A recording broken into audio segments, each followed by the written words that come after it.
আসসালামু আলাইকুম ওয়া রাহমাতুল্লাহি ওয়া বারাকাতুহু। আলহামদুলিল্লাহ, আশা করি আল্লাহর রহমতে ভালো আছেন। আপনার কাছে আমার একটি প্রশ্ন, নামাজ আসল কাজ না অজু করা আসল কাজ? নামাজ আসল কাজ না অজু করা আসল কাজ? আপনি বলবেন নামাজ আসল কাজ, কিন্তু অজুও তো জরুরি। অজু না করলে কি আপনার নামাজ হবে?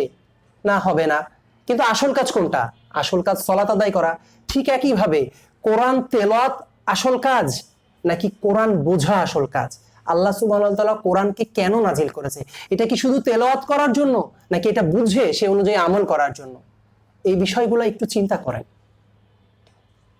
যে আমাদের দেশের মানুষ আমরা কোরআন তেলাওয়াত করতে বেশি পছন্দ করি, ঠিক একইভাবে আমরা যদি বলি নামাজ আসল কাজ, অজুও গুরুত্বপূর্ণ, অজু না থাকলে যেমন নামাজ হবে না, কিন্তু নামাজটা আসল কাজ, ঠিক একইভাবে কোরআন তেলাওয়াতটাও অজুর মতোই গুরুত্বপূর্ণ।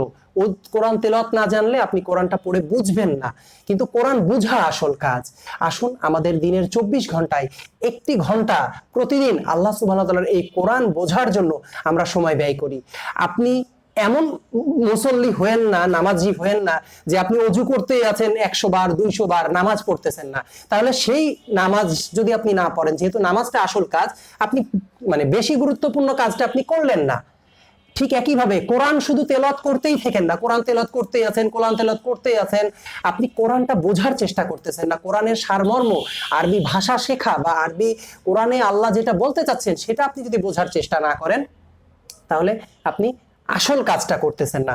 আমার আজকের কথা বলার বিষয়, আমাদের দিনের যে 24 ঘন্টা, আসুন আমরা চেষ্টা করি এই 24 ঘন্টার একটি ঘন্টা আল্লাহ সুবহানাহু ওয়া তাআলা এই কোরআনে আমাদেরকে কি বলতে চাচ্ছেন সেইটা বোঝার চেষ্টা করা এবং আল্লাহর কাছে দোয়া করা যে আল্লাহ আমাকে কোরআনটা বোঝা আমার জন্য সহজ করে দাও, আমি যাতে কোরআনটা বুঝতে পারি এবং সেই অনুযায়ী আমল করতে পারি। আল্লাহ তুমি আমাদেরকে সেই তৌফিক দান করো। আসুন চেষ্টা করি আল্লাহ সুবহানাহু ওয়া তাআলার এই কোরআন বোঝার জন্য আমাদের দিনের 5 ওয়াক্ত নামাজের বাইরে বা অন্যান্য সাংসারিক কাজ, পারিবারিক কাজ, বন্ধু বান্ধবের কাজের বাইরে এই 24 ঘন্টার মধ্যে একটি ঘন্টা আল্লাহ সুবহানাহু ওয়া তাআলার জন্য ব্যয় করি। আমাদের সন্তানরা আমাদের সময় চায়, আমাদের স্ত্রী আমাদের সময় চায়, আমাদের পরিবার, মা বাবা, ভাই বোন, আত্মীয় স্বজন, এমনকি বন্ধু বান্ধব আমাদের সময় চায়। আসুন ঠিক একইভাবে আল্লাহ সুবহানাহু ওয়া তাআলার এই কোরআন বোঝার জন্য আল্লাহ সুবহানাহু ওয়া তাআলা আমাদের সময় চাই। তো আসুন চেষ্টা করি আমাদের দিনের 24 ঘন্টায় একটি ঘন্টা আল্লাহ সুবহানাহু ওয়া তাআলার জন্য আজকে থেকে সংকল্প করে প্রতিদিন ব্যয় করি, যেটা আমাদের আখিরাতের জন্য একটা অ্যাসেট হবে, একটা ইনভেস্টমেন্ট হবে।